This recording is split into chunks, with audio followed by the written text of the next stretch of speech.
Allain, kaya mo.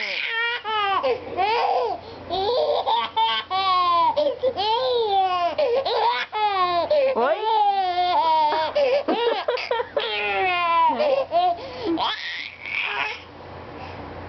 Too much.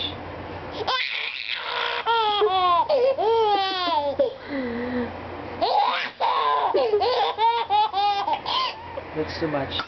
Ahem.